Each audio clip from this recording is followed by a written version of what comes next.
দিয়ে মন্দির থেকে বাইরে বেরিয়ে একটা লাঠি জোগাড় করে নিয়ে ঠাকুরের সম্মুখে ধরলেন।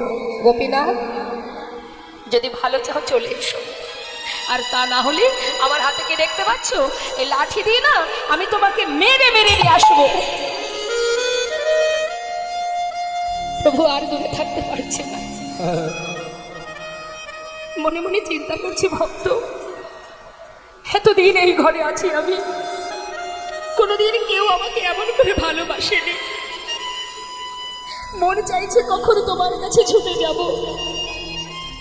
কিন্তু কেন জানি না যেতে পারছি না।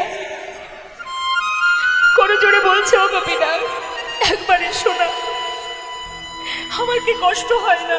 কখন থেকে ডাকছি তোমায়, একবারে শিখিয়ে দাও।